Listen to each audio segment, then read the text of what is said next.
First time. Nakita ng saging. Diba?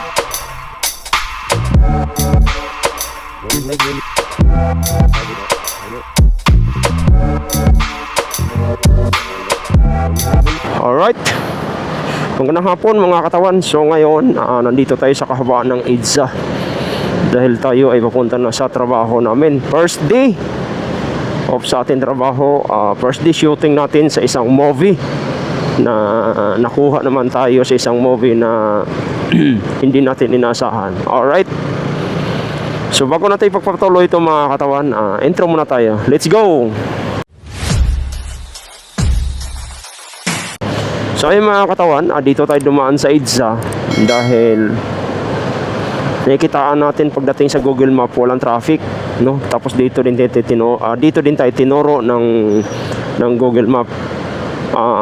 Thanks God dahil syempre sa panibagong taon ito kaagad ang pumasok sa atin na first day shoot natin na nakuha tayo sa isang movie, no? Kagandahan pa dito, 2 araw straight. 2 straight kaagad, kaya blessing ito para sa atin, no? Para sa ganun makakatulong sa ating pamilya. Alright. So ngayon kasi dito ngayon sa EDSA kasi dito na tayo sa ano ba to? Nakalimutan ko tong lugar na to. Medyo traffic lang ng konti lang. Konting-konti lang yung traffic dahil yun nga alas 2 na.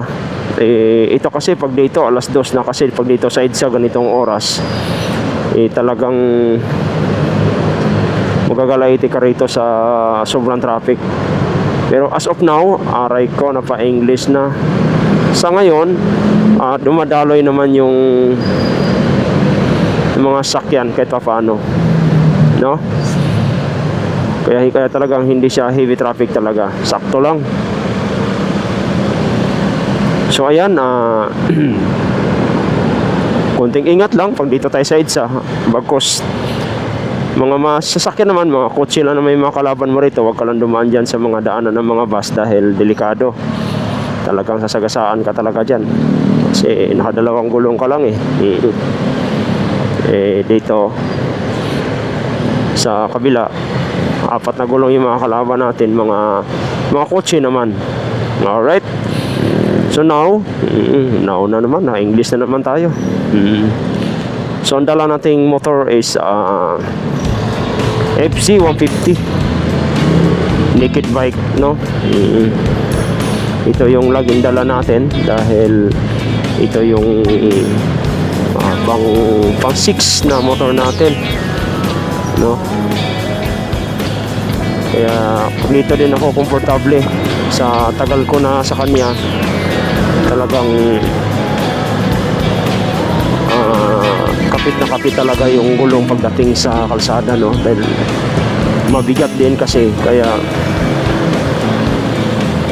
hindi siya basta-basta nadudulas. Alright. So dito na pala tayo sa Cubao. Aakyat tayo nito. Ang tagos nito ay sa Muñoz. Si Muñoz naman yung turo ng Google Map natin.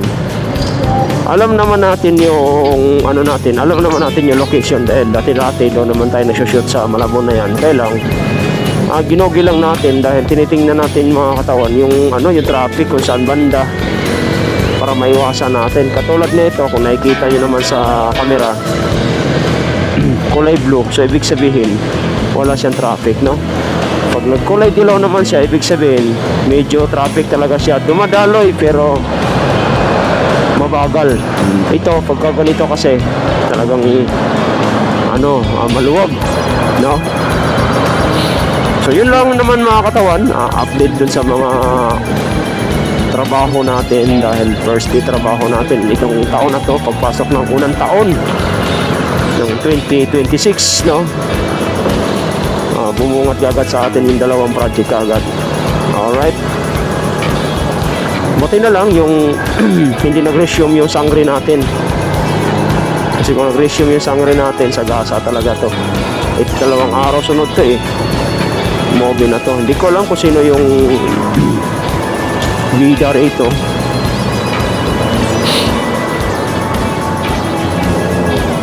Ito na traffic na dito. Sino yung bida rito? Hindi natin alam kung sino. Alright.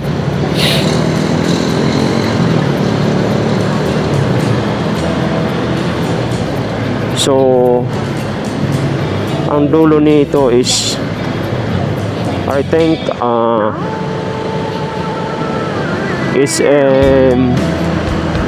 hindi ko alam kung ano SM to rito. Nakalimutan ko na nakalimutan ko na yung SM dito. Laki ng SM na to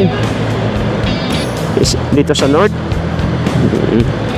Laki kasi ng SM dito. Dati kasi noong time na yun, nakagawa rin ako sa SM na to dahil minsan pagka nagpapahinga ako sa bahay, sinasama ako ng pinsan ko sa trabaho niya, kaya nakagawa ako dito sa SM Earth na to. Alright.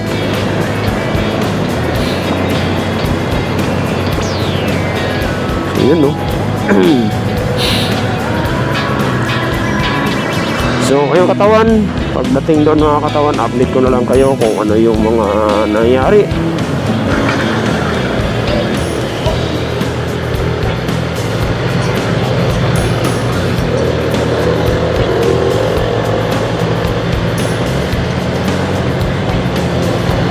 Ito na yun.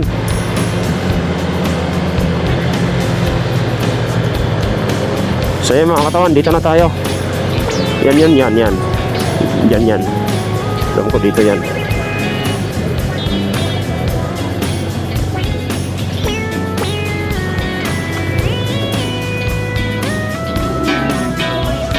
Sir, sa shoot. Thank you. Oh, di ba ang lawak dito? Napakalawak dito. So, malawak dito mga katawan, no? Dito kami nag-shop dati sa Black Rider. Kaya envelope plan. Grabe, no? Saan tayo mga motor natin? Dito yung mga motor natin.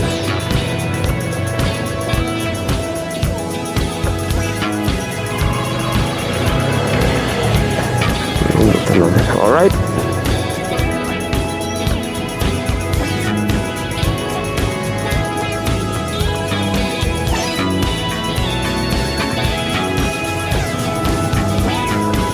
Hanap tayo ng paradahan. Saan dito? Dito. Saan tayo pasok? Akit natin. Di ba? Kaya.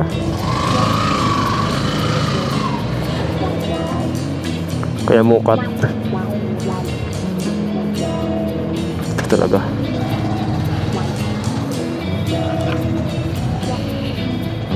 Yan.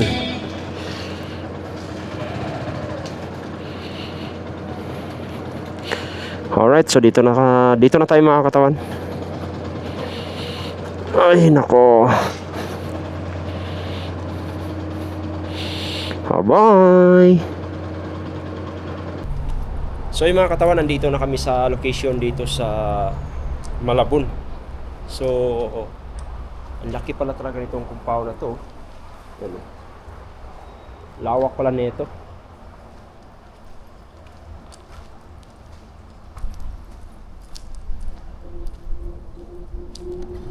Lawak niya, no? Yan. So napakalawak dito kasi makikita mo yung mga lawak dito hanggang dulo siya. Tapos ano na, mga gobat na yung mga likod. Yan, no? May mga bahay na yan dyan. Tapos itong kabila, ilog pala to. Ay hindi, pool. Yun, oh, tubig na yan dyan, no? Kasi ito, kasagingan na, oh. Ang ganda nga pala talaga rito, no? Tapos dito, tingnan natin. Sayang tong building na to, na-abandon lang, eh.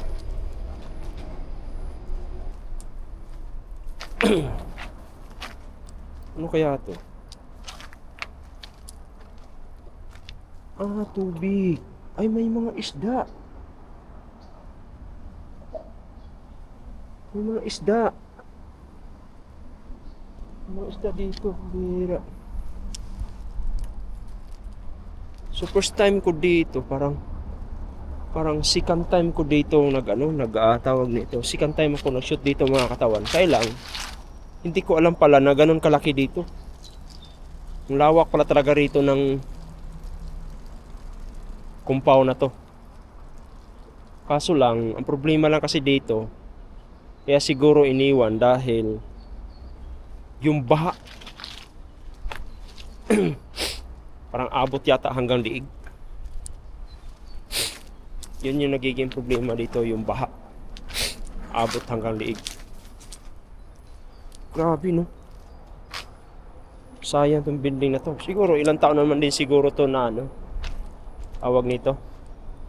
Ilang taon na pakinabangan siguro. Alright? Tapos tingnan mo yung lawak yan, no? Sagingan. Ayun, oh, may papaya pa, oh. Ano pa kalawak? Dito pa may mga saging pa dito. Tingnan natin yung mga saging dito.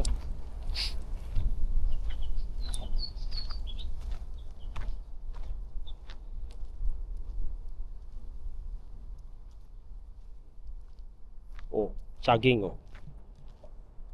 Yan, oh.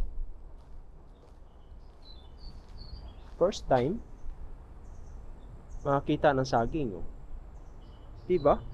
Yung mga papaya, tanim. Tanim siya dahil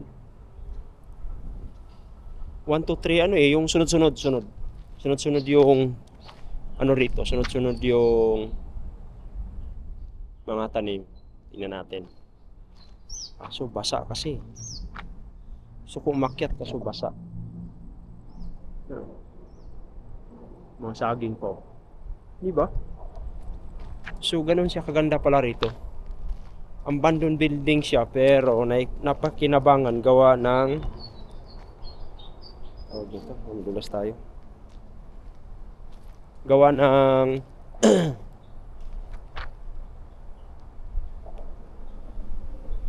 pwedeng mag-shoot dito. Ang mahal yata mag-shoot dito siguro mga 100,000 per night.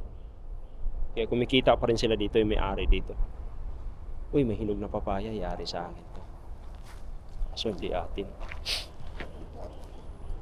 Yung papaya, hinog na. Hinog to, hinog. Baka may ahas.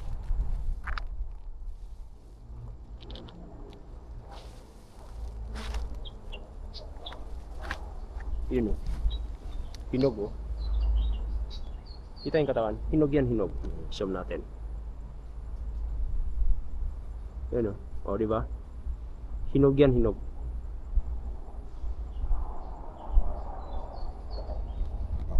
Yan, ito pwede akyatin dahil siyempre may ahas. Mahirap na. May ahas eh. Kaya, pabak na tayo. Delicate.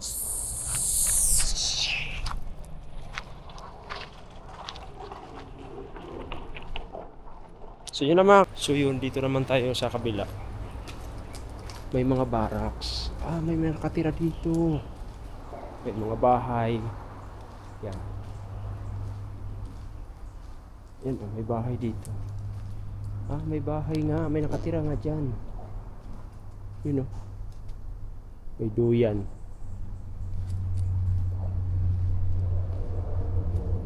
Kaya pala, abandoned building. Doon, may nakatira na doon sigurado sa dulo. Kurang tayo, baka may mabaril tayo dyan. Yari tayo. So dito, ang ganda.